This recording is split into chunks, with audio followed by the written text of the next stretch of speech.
I was in the external chat. I didn't know how to get into the Hangout, even though I could hear it. I didn't know how to get back to it so that I could actually unmute myself. It's more interesting to talk about economics than natural selection right now for me. You mean my analogy? Personally, yeah. Oh, okay. Well, I came up with an analogy that I think might make Fodor's objection a bit more palatable. If you consider someone who wants to invest in the market, and they come to you, and or let's say they come to me and they say, Ozzy, you play the stock market, you want to invest, you invest already, and I want to invest. What should I do? And I say, well, I've got a surefire algorithm. I've got a nice rule here, I've got a law, an explanatory principle that explains how people make money in the market and how people lose money in the market. In fact, it's perfectly explanatory. It explains every penny that anyone ever made in the market and every penny that anyone ever lost in the market. And it's foolproof. It works for everyone. It's really beautifully generalizable.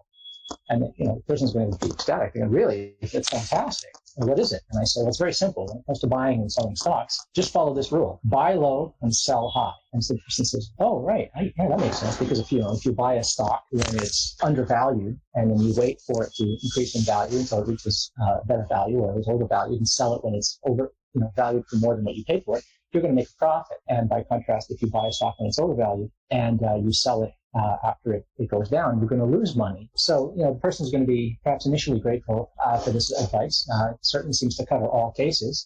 There's just one problem. How do you deploy this advice? And now, supposing I said, oh, well, listen, that's not my problem. I have this beautiful principle here that works in all cases. It's like a law of the market, if you will, of investment practice. Everyone who ever got rich by following this rule, and everyone got poor because they were not complying with this rule, or were not at least acting in accordance with this rule. But the person then might say, well, okay, yeah, that's good as far as it goes, but now what stocks do I buy? And I say, oh, well, that's your business. It's not the job of my theory of investment here to tell you what stocks to buy. You need to then go out and research companies and find out how much they're worth, and how much they spend on employees, and what the market will bear, and what the supply and demand is for the products or commodity that they're selling. And then you need to, on that basis, on a case-by-case examination, look at what those stocks, and then decide when is a good time to buy and when is a good time to sell. And then I can say, well, wait a minute, your advice is effectively useless. It doesn't make any predictions about what I ought to buy and sell.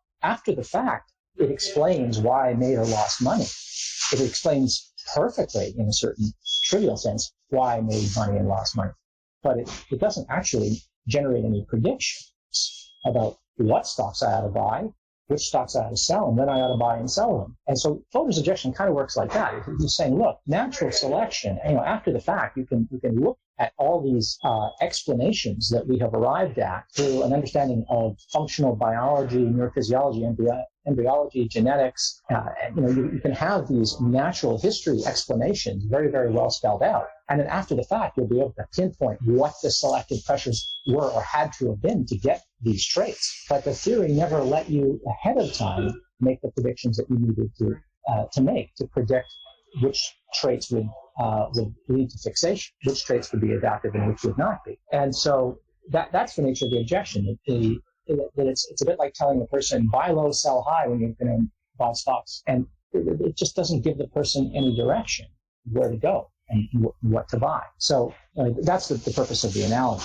Now, I don't think we would want to say, just because buy low, sell high doesn't generate the kinds of predictive expectations we would want to know what to buy and when to sell and so forth. But we wouldn't want to say that it isn't therefore true. It is true as a principle. In fact, it's an exceptionless truth. But so far as I understand investment anyway, it's perfectly true. But this is not a scientific theory. People who work in the market will say, well, wait a minute, investment is very scientific. I mean, we have all kinds of predictive models, tons and tons of predictive models about, based on supply and demand and valuation of companies and whether a good CEO is heading up the company and, what's going on in the market and trends and stuff. And we can predict, and it's true, but we didn't generate those predictions on the basis of my principle of buy low, sell high. You generated that just by sort of getting out there on all fours and doing the dirty work of looking seriatim through one company after another and figuring out, what makes companies successful. But what makes companies successful, or what makes them fail, what makes them overvalued or undervalued, is not a prediction generated by the principle buy low, sell high. So we would want to somehow accept that, yes, it's true, natural selection is operative. After the fact, it makes perfect sense once you know the natural history of an organism and its traits, to say that certain selective pressures had to have been operative to generate them. Problem is, it doesn't help you predict any more than buy low, sell high helps you predict, even though it's true that every penny you ever made or lost is perfectly explicable and in accordance with the principle of buy low, sell high. You don't have to sort of reject the principle of natural selection, but you have to do that. You don't have to say that it's false, but it doesn't make sense, according to him, to insist that it is a scientific explanation. In what way is it an explanation? It's not generating the predicted expectations that we would need to allow us to figure out which traits are selected for or against and which ones are merely selected of in free riding. Yeah, I think that was the thing that really helped me get to at least to some understanding of it. You know, when you look at it that way, it seems a lot clearer that it seems a lot clearer to me that, you know, it's a principle, right? The principle I heard someone say, which I thought was quite funny. I mean, would that be something which Fodor would agree with? Well, I think he would definitely agree that he would want the causal explanation, but I don't know that he would necessarily love my analogy. Well, I mean, he thinks that it's wrong to say that. I'm no longer hearing Jack. Is it me or has he disappeared? Yeah, the question is that he's just. We heard he thinks that it's wrong that, and that's all we heard. Can you hear me? Now we can, yes. Well, he thinks it's wrong to understand natural selection as some kind of a truism, like organisms that don't die. I'm assuming he's saying organisms that don't die have babies. Need more offspring. You dropped again, but I take it you're saying that Fodor would object that it wouldn't belong to science that natural selection is a truism of the form buy low, sell high is a truism in investment. So he's saying it's an explanatory. It's meant to be an explanatory hypothesis. And right. So it couldn't be reducible to something like that. So if that's all it is, so much the worse for it. But I mean, I think he just thinks it would be sort of crazy for somebody to claim that that's what it is. we'd see that as conceding the argument. Yeah.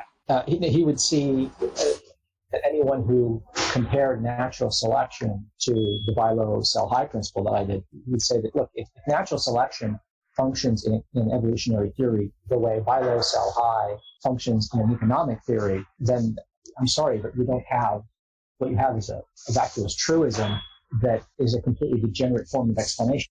This is not a legitimate form of explanation. For the relevant counterfactuals, it doesn't allow you to figure out which things were selected for and which ones were selected of. By the way, I have an analogy that might help with people that are having a hard time with the intentional context. Do you want me to offer that up, Helena? Does that help? If you stepped away? I did step away, but I thought I heard you say that the analogy is intended to help people who are having trouble understanding intention with an S. Yeah. Let's imagine, natural selection is often compared to a filter. People say, there's no selection for, there's just selection against, right? Natural selection works like a filter.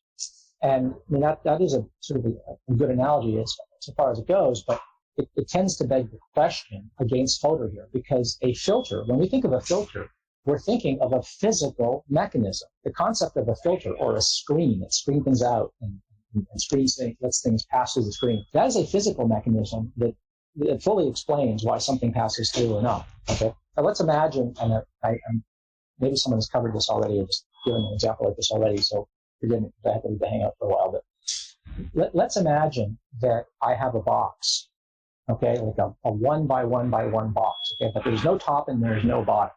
Okay, it's just four sides of a box, right? A square foot on each side.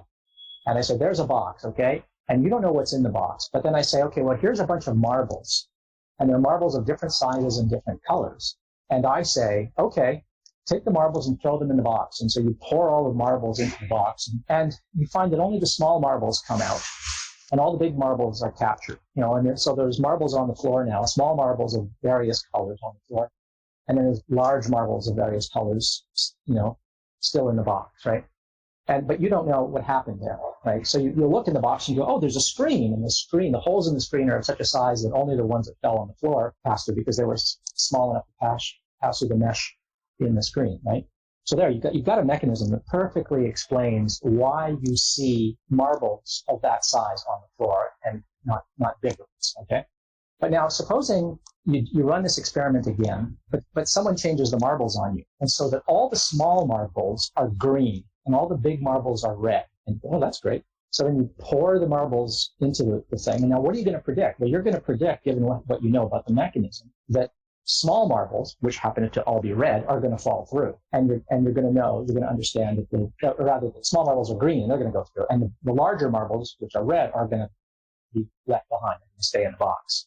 Okay? So what we would say is, well, this box it is selecting for size because the mechanism only permits things of a certain size to go through, but color is irrelevant. It just so happens that all the small marbles are green and the big marbles are red. So the green ones got through and the red ones were captured behind. So little red marbles are surviving or passing through the filter, but we understand that it's not the redness, it's the size of the marbles that's relevant. But how do we know that? Well, we know that because counterfactually, if the color of the marbles were distributed differently, if the small marbles could be of any color, not just green ones, and the big marbles were not only red ones, but they could be any color, and we ran it again, we would get the result that we got in the first case. The first case shows us that the color is irrelevant and that it's the size that matters, right? So that's the counterfactual conditional that we need to support here, right?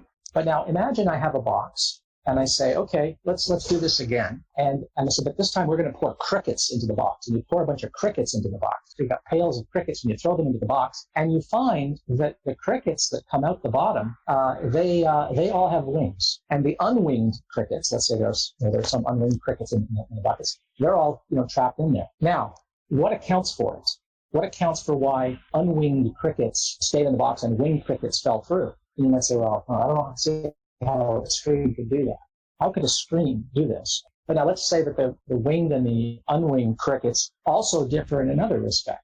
Let's say they're different colors. Let's say that the unwinged crickets, are black and the other ones are gray. Now because you don't have a screen in there, you don't have a screen, right? A screen wouldn't explain this result that we got. But if we found that black wingless crickets got passed through the filter and gray winged crickets got trapped by it, we would be at a complete loss to explain the result that we see. And now imagine if you said, well, there's some kind of filter that's filtering them out. Yes, but is it filtering for winglessness and for being black? Which is it? Absent a mechanism, you won't know. And the principle of the screen or the principle of the filter by itself won't help you with that. So this is the kind of objection that Fodor is bringing here. You've got traits in principle that can be coextensive. And the concept of natural selection, just like the concept of a screen, doesn't help you understand why you're getting the result that you do. A screen helps you understand why things of a certain size get through or not. The porosity of the filter or the size of the mesh of the screen fully explains why you get things of a certain size passing through and why it would be irrelevant based on the color, because the concept of the screen is such that it would support the counterfactual conditional. You know that if you ran the experiment differently and you mixed up the traits, that you would get a different pattern coming out, right? And it would always be a matter of size. It would never be a matter of color. But Fodor's point is that natural selection is like having a box where there's a mechanism there that's supposed to do some kind of sorting, but we don't know what that mechanism is. As it turns out, every box is different. Every time you run the experiment, every box has a different screen. What the hell kind of a theory is this that you always have to look into the box? I thought it was the box that was supposed to do the explaining. The box is supposed to be some kind of filter, some kind of sorting mechanism. But it turns out that the sorting mechanism is different in every single case. Every creature, in every environment, the sorting mechanism is going to be different. And now there might be some law-like regularities, but you'll only ever discover those after the fact, ad hoc. The theory of natural selection, the mere concept of a box that somehow sorts and filters, that by itself will not do any explaining because it doesn't actually predict what's going to fall through the box and what will get trapped by the box. I think that's an exact analogy. I think Fodor would assent to that analogy 100%. I just feel emotionally disturbed. And I guess it's that point of, I'm not sure what I'm uncomfortable about. Sometimes I catch a glimpse of. So I was just saying that. Do you think there's a mechanism for winning a Formula One race? We're going to go to Ozzy's example. Can I speak to that example of the Formula One race? Because a race is a great example. I mean, imagine if someone said, "Oh, I have a great way of telling you the winner of a race. I have a great algorithm. Here it is. Have them run the race, and then look to see who crosses the finish line first." Looking after the fact to see who crossed the finish line isn't an algorithm, isn't a prediction. I've heard this kind of objection before. This counter. Actually, people that. What's that? I think there's even better analogy to think of. If you think about how you win Big Brother, right? Because people get voted, and so it turns out there's no actual strategy or skill that seems to make it you're going to win, because people who are actually very good at the athletic part will often get voted off, because they're considered a threat, and wheeling and dealing behind the scenes will often be targeted. You're cutting out for me, Jack. Yeah, I can't hear a word he's saying. Yeah, me too. You're breaking up. Rumpus, when you're not talking, Rumpus, could you mute? Right. Thank you. Well, he's gone now. Yeah. Ozzy, did you want to... Yeah, about this Formula One race thing. Yes, that is a good way, but you can make some sort of generalizations, like I was discussing with natural selection and being at the discussing what would happen, what sort of traits would exist at the pole and in the desert, and you can make some general assumptions about how a race, what factors would help you win a race, but you can't do the analysis and make the full prediction because it's complicated. But you can still come up with some general principles that are helpful. Yeah, you absolutely can come up with all kinds of general principles about what will be advantageous in winning a race to the North Pole, or how to win on Big Brother, or how to be the last survivor on the TV show Survivor. It's true, there can be some general principles. The difficulty here is not that we can't derive these principles, it's what is the theory that is going to generate those principles? And Fodor's point is, look, we are able, by looking at specific creatures in their specific environments, we're able to reconstruct natural histories, and then we notice patterns between these natural histories. So we can put entire classes of organisms together.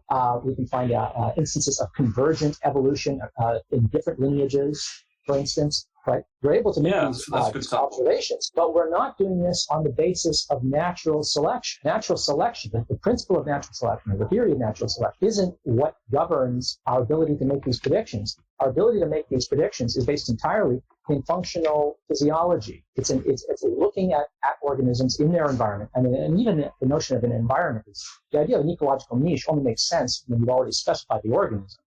Right. So yeah, but let's not. No independent way of even characterizing what an environment or a niche is. Yeah, but there are still other general rules to do with efficiency that exist and predator-prey ratios. I know that someone claimed that Fodor's explained these, but it seems to me those are rules that natural selection offers, saying these are applicable in all situations. So there are some general rules, and I think Jack was dismissing these as saying, well, they don't count for some reason because they're a priori.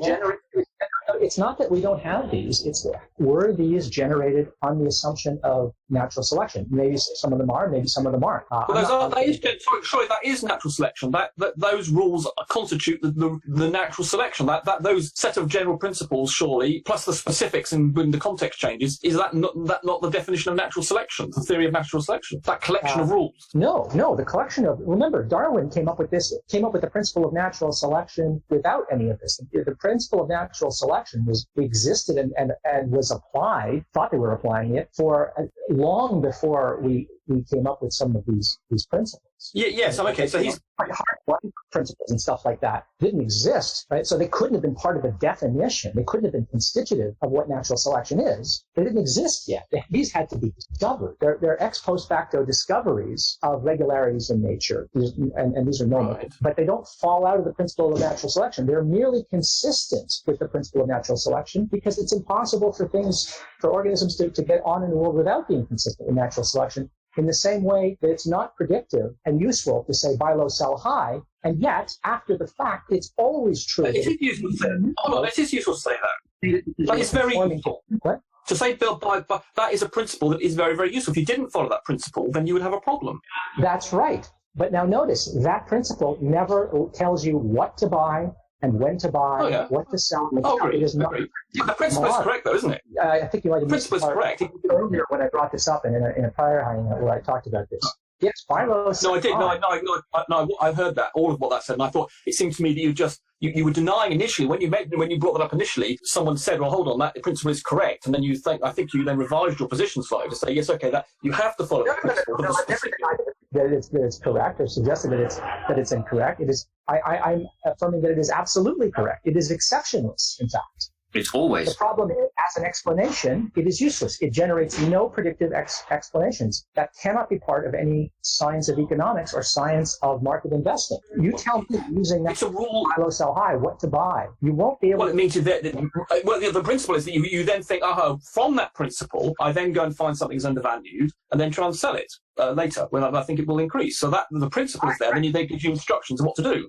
That's right. So you're going to try to behave in a way that comports with this, right? So that in that sense, it's informative to someone who didn't understand that in order to make money, you have to acquire more money than you expend. I don't know if we need a great economist to think of that. Oh, no, it's not great. No, I agree, but it's still an overall principle, though, isn't it? I mean, the specifics are tricky, but the principle is easy. The principle is easy, and it's true, and it's not predictive. But everything that happens in the market conforms to it. But that's a little bit like saying, I will not find anything in the world that violates the principle of non-contradiction. But the fact that something comports with the principle of non-contradiction is not an explanation for why it is the way it is. You wouldn't say, oh, well, look, there's a truck parked outside this cafe where I'm sitting and it's red. That's perfectly consistent with the principle of non-contradiction because it's not both a truck and not a truck. It's not both red and not red. It's a red truck. So that comports with the principle of non-contradiction. But you wouldn't say, therefore, that it's part of the explanation of why this is a truck and why it's red, that it comports with the principle of non-contradiction. The principle of non-contradiction is not explanatory. It's not part of any science of why trucks are red. Yeah, but surely it's an instruction you can do. It gives you. It's not part of the explanation necessarily. Well, that's surely it's more explanatory than the principle of non-contradiction because it's an overall strategy that you should employ. Like saying, I suppose. I agree. I agree. The principle of non-contradiction has broader scope.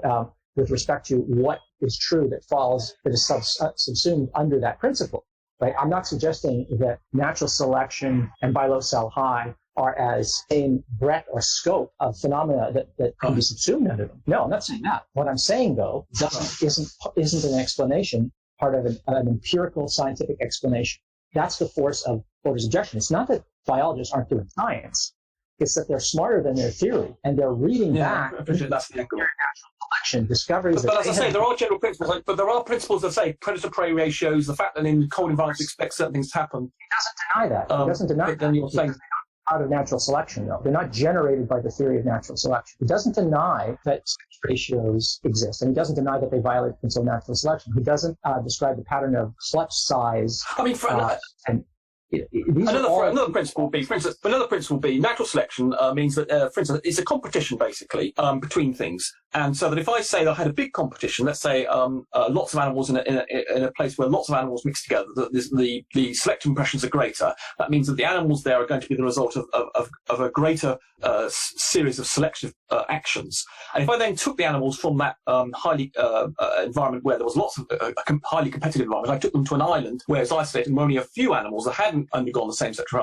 So natural selection, it sort of depends what you want to call natural, would say, well, it's very likely these animals that won these competition, just like if you had a Formula One race, and then you took the same car and you went into a local race, you know that the one that's the result of sort of international competition is going to beat the local one. Similarly, if you took an animal or a set of animals from an environment where there was high competition with low competition, you know that what I'm going to call natural selection is going to predict that animal will succeed, and vice versa. If you took an animal that was in a low competition environment, took it into a high an environment that was highly competitive, it would fail. Now, it depends what you call natural selection. It seems to me that would constitute a general principle that you could include in the umbrella of natural selection. Well, that's all.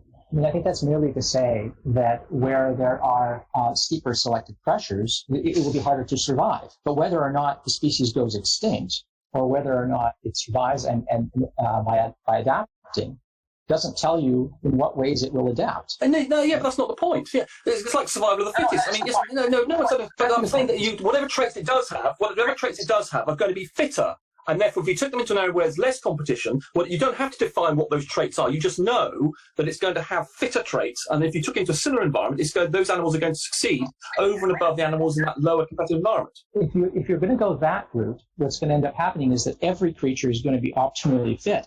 Because if you relax selective pressures, then what happens is that traits can literally disappear. I mean, if you just, if you take fish and you put them in that's underwater. That's a superb point. Sorry to interrupt you. I've got another example to back up your point, if you don't mind me saying. There was examples in the Lenski experiment about the bacteria with those generations, where the selective pressure for being a fitter bacteria, except for being able to eat the food provided, meant that they all lost the ability to synthesize other foods because there was no selection to do that. So I'm just emphasizing your point. Right, but that's simply to say that creatures are going to tend in the direction of optimization. But the whole point of Fodor's critique is that the theory is not telling us what fitness is going to consist in. There's no law. No, hold on, Ozzy. Sorry to interrupt you again. But I said there's a principle there that if you know something comes from a highly competitive environment, taking the low one, you don't need to know what specific traits. You know that it's going to beat or be more fit than the things are lower. No, that's not what you can predict, because species go extinct. In fact, most species go extinct eventually, right? Eventually, so yes. But that's another, the longevity is another issue. We're not going to adapt at all. How did that answer my point, though? Sorry, hold on. I'm just saying, imagine, right, so let's suppose I took some animals from Africa or something, or I took 6 animals from Asia and Africa where they're all competing with them. I took them onto a small island where there's much less selective pressure. You know that the animals on the island are going to suffer in comparison. There's going to be the species that you've introduced is going to overwhelm the local species because they weren't subjected to so much competition. Surely that's a principle of natural selection. Well, no, natural would suggest. I think you're losing sight of what Fodor is criticizing. He's not saying that there aren't selective pressures and that these don't matter. He says there are selective pressures. He chooses the heart example of the heart pumping versus the heart thumping precisely because we know that it's the pumping action of the heart and not the thumping noise of the heart that matters. Right? So he doesn't deny that there are selective pressures. He doesn't deny that selective pressures are relevant to differential reproductive success. The problem is that knowing that doesn't tell you which traits are going to be selected for or against and which are going to be free riders. Our understanding of what will be selected for or against as opposed to a free rider is always achieved by independent knowledge that has nothing to do with the principle of natural selection. And hence, he says, the principle of natural selection isn't doing any explanatory work. It's not actually making any predictions. All of the predicted success that we enjoy in biology is achieved without the conceptual resources, rather limited as he sees them, of natural selection. Anyway, Rumpus, I'd be happy to continue this another time, but I have to get going here. Yeah, okay. It seems a lot of this revolves around what you define natural selection to be and whether you include in it some general principles, but people seem to be rejecting that as part of natural selection. And they have a very narrow idea about what natural selection is, and that it's not allowed to include other principles that I would argue comes under the umbrella of something called natural selection. These principles may have been acquired from inductively, right? But that still doesn't make invalid. I mean, we've acquired lots of things inductively. I mean, the law of gravitation was originally laws simply, for instance, we don't know for a fact that the sun's going to turn up tomorrow morning. That's an inductive thing, although we can say induce. I mean, even the law of gravity, we said, okay, this keeps on falling down, and therefore we have a law of what we think, and what constitutes a law, of course, is a philosophical argument revolving around that. And if it does something often enough and we can generalize enough, we think, okay, well, with this observation you've got, then constitutes a law. And then we need something like the theory of general relativity to explain why we observe this law. It seems to me almost as though we're getting into the territory of what constitutes a law, how you define what's a law, given that we call it the law of natural selection. Jack, I'd like to know, it's an interesting one, right? Gravity. Okay, we don't have an explanation per se in terms of what gravity is. We only explain it, as Rumpus is saying, from observation. So is that a similar thing to Fodor's objection? I mean, could you make the same objection to gravity? And why would it be different? Generate. Go ahead, Jack. Try again. The theory of gravity generates prediction. You're still cutting out, Jack. Gravity definitely generates prediction. Yeah. Right, but I can argue that natural selection generates predictions about the shape and size and behaviour of animals that live at the North Pole. If you go and stick one there, and the ones you find, you know they're going to be all insulated against the cold. They're going to have optimised blood circulation systems, so I can make predictions of that. And I can argue that's a sufficiently general thing that all the animals, it's not like some specific, just for this particular animal that needs a longer neck or something. I think it would apply to almost all animals in that environment. There is an argument, I think some people, I can't remember now who. It purports to explain. All we heard, Jack, was purports to explain. I said it doesn't predict what it purports to explain. That's